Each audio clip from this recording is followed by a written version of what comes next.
Hey, Molly. So what's going on with Steve's funeral? Oh, hey, Dad. Perfect timing. I've been meaning to talk to you. If you've got something planned, then hurry up and tell me when it's gonna be. Unlike some people I know, I have a life. Yeah, I was just about to send you the details. The visitation is going to be this Friday from 6 p.m. to 8 p.m., and the funeral will start at 1 p.m. the next day. Got it. Hey, Dad? I'm only saying this because I remember what happened at Mom's funeral, but please, Dad, can you please not make any inappropriate comments about your business relationships at Steve's funeral? Like, about primary contractors and subcontractors and all? What are you saying? Well, your company doesn't have any direct connections with my husband's company, but you do share some of the same clients, right? Basically, there are probably going to be some people at the funeral from companies that you've met before and do business with. So before you come, I'd just like you to keep in mind that anything inappropriate that you say or do at Steve's funeral will probably have a much bigger impact than what you did at Mom's funeral. I don't get it. What's your problem? I mean, you have this thing about business relationships. Like primary contractors are the most important and subcontractors are just underlings or something. Yeah, and? Your point? People need to know their place in this world. Yes, that's certainly true about some things, but you're choosing a very specific and very, outdated issue to focus on, is what I'm saying. Remember, my husband's parents lost their son when he was just 25 years old, and the funeral is supposed to be a place where they can say their proper goodbyes and find some sense of peace. Please, Dad, I'm begging you, don't go saying anything untoward to them during the funeral, okay? Dad? I was very explicit when I talked to you before. Would you mind explaining why you screamed, "Know your place, peasant," at the representative of one of your client companies and kicked him out of the church? Huh? Oh, you mean that little upstart from Arthravale Manufacturing? That pathetic little factory outside of town?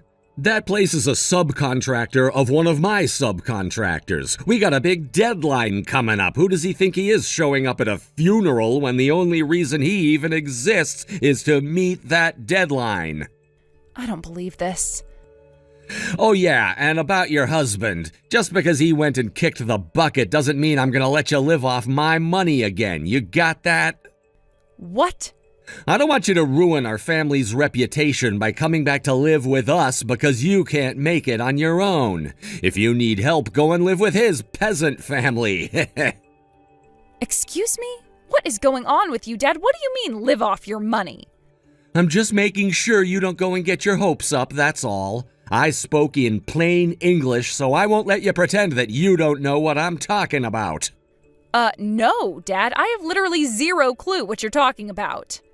Then how about this? I'm disowning you. Huh? Don't ever show your face around my house ever again, little girl. You're no daughter of mine. Oh, so I don't have to go see you anymore? Have to? You're saying I don't need to come visit you on holidays like Christmas, Easter, birthdays, that sort of thing? Well, yeah, you're not allowed to come visit me. I really don't get what your angle is with this, but your terms are acceptable. Thanks for letting me know you're cutting ties with me, Dad. That saves me a lot of trouble. Hold on. Mom's sister took all of her things from your house after she died, and I don't have anything of value left over there, so anything that's still there can be thrown away. Really, you've just saved me the trouble of disposing of a lot of old junk. I was dreading having to do that by myself. Molly? Let me just say this, Dad. You've disowned me of your own volition. I'm not your daughter anymore. You're not my father anymore. So don't come crying to me for help when everything comes crashing down around you. Goodbye. What the?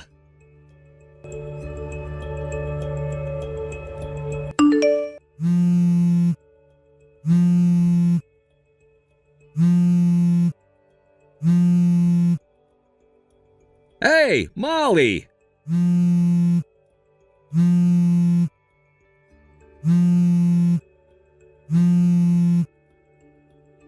What's going on? What's the meaning of this? You're remarried? When did this happen? What do you mean? My husband is my first and only husband. Wait, what? But that doesn't make sense. Steve's dead, right? Like dead, gone. But now I'm reading in this interview online that your husband is the next in line to be the CEO of Straver Industries? Oh, yes, my husband is set to be the next CEO of Straver Industries. But what does that have to do with Steve? I really don't see what the relevance is here. Huh? Your husband has only been dead for a week. You should be in mourning, but you're already remarried to some wealthy, powerful businessman? What? My husband is as healthy as a horse, Dad. I don't think I've ever seen him catch a cold. I've been married to the CEO of Straver this whole time. Are you drunk or something? I saw you at the funeral. You were clinging onto the casket, crying your eyes out. Oh, that? That wasn't me, Dad. That was the woman who spent so much of his money that he divorced her, his ex-wife. I'm very confused. Well, it had only been about 3 months since they got divorced, so I thought she deserved to know about his passing and the date and location of the funeral. Looks like she never really was able to get over him. I felt pretty bad for her. She absolutely fell apart in front of everyone. I'm still confused. This ex-wife, who is she? You know who she is. She's our very own prodigal daughter. She suddenly up and left home one day, and we haven't heard from her in about 10 years before she randomly showed up a year ago. She's my twin sister, Mandy. This is giving me a headache. Your sister? As far as twins go, we definitely do look a lot alike, and given the circumstances, I'm not surprised you couldn't tell the difference between us.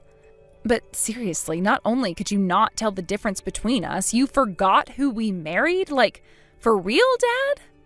Oh, yeah. In my defense, both of you brought your fiancés to the house at around the same time, so it's pretty understandable that I'd mix them up. Oh no, don't tell me. Did you make the exact same mistake that she did?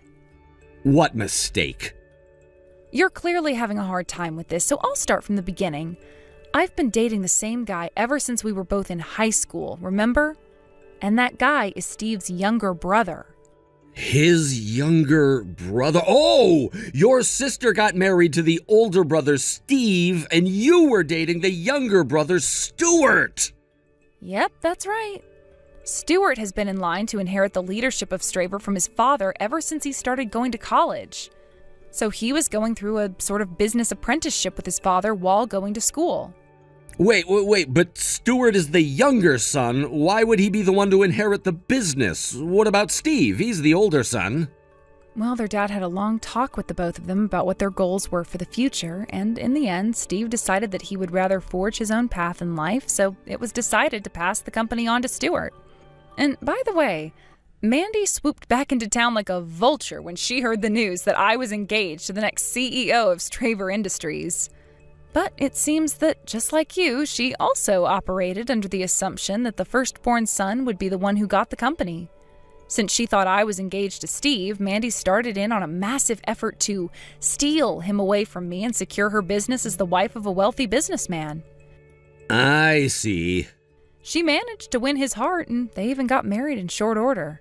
But just when she thought that she had succeeded in pushing me to the side, she had the horrifying revelation that it was Stuart and not Steve who would be taking over the company. It came as a massive shock to her. Yeah, I can imagine. That wasn't the end, though. After they got divorced, Mandy realized that she had actually fallen in love with him, even if he wasn't the wealthy businessman she thought he was. She even threw herself at his feet and begged him to take her back. But, well, she was just too late. Oh, I guess that explains why she was crying like that. Well, that's the end of the story. Did you get all that? Don't worry about Mandy. Aunt Gracie said she's going to look after her for the time being. You can leave her to us. Oh, okay. Well, thanks for that. It's strange to hear from you so soon, though, Dad. Didn't you just disown me as your daughter a few days ago? Oh, I guess I did.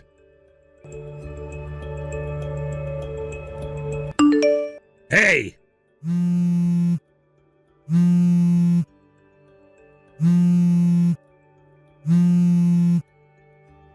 What do you want now?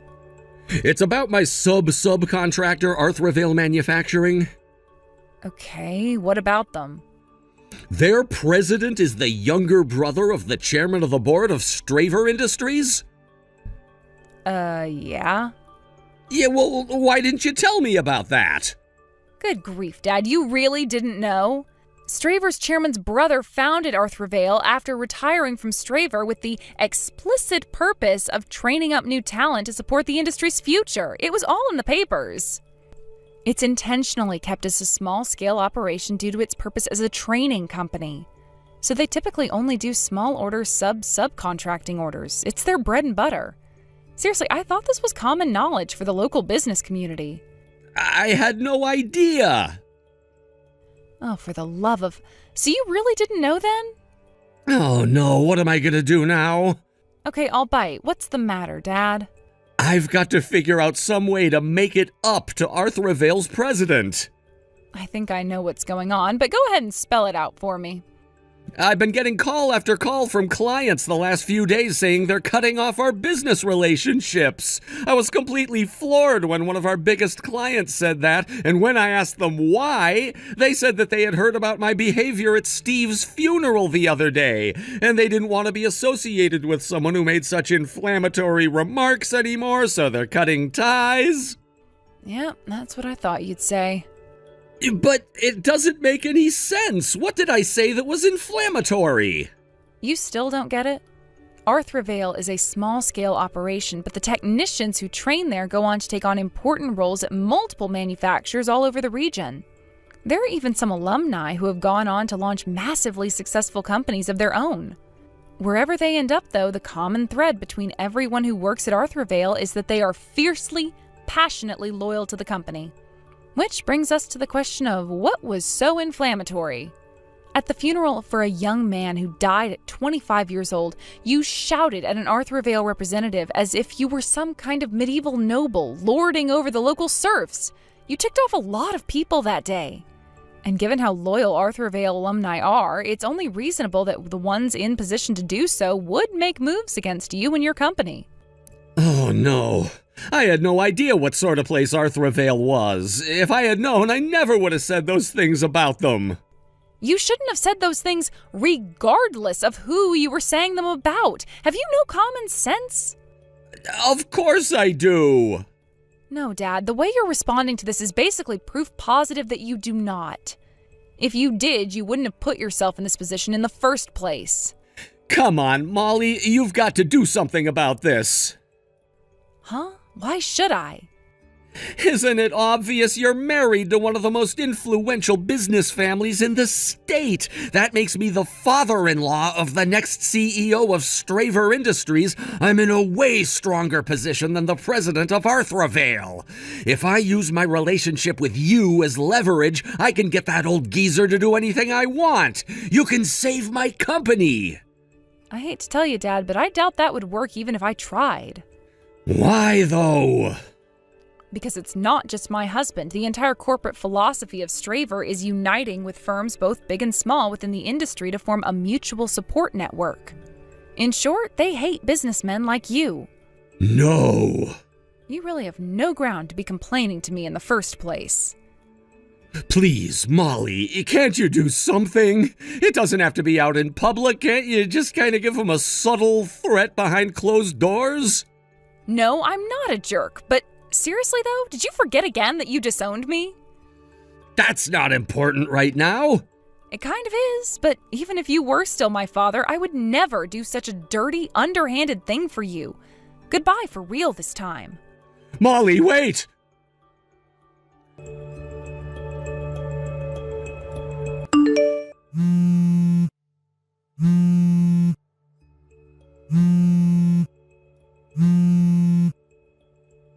Molly, you've got to lend me some money. Your husband's family has more money than most countries. You should be able to get me what I need with zero trouble.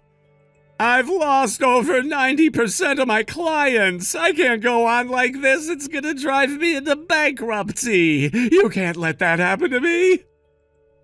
I don't need that much, just a couple $1 million to hold my company over until we can secure some new clients. Molly!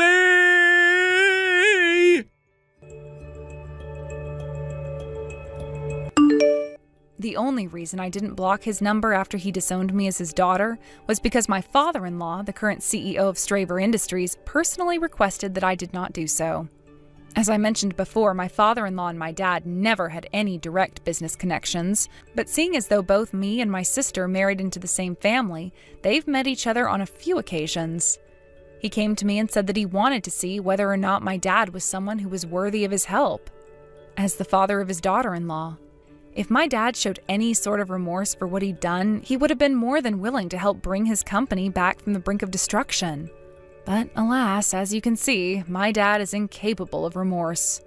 We had a family conference, and after seeing my dad's last few texts, the decision was unanimous. Let him take care of himself. My dad's company went bankrupt a few weeks later. He was up to his eyeballs in debt, and with that personality of his, he didn't have any friends left who would be willing to save him. While rusty, he did still have some skills left from his days as a regular employee in a local factory. So he had no choice but to use those skills to start over from the bottom while desperately trying to pay back his debts. Thank you for watching. Please subscribe and hit the like button. See you next time.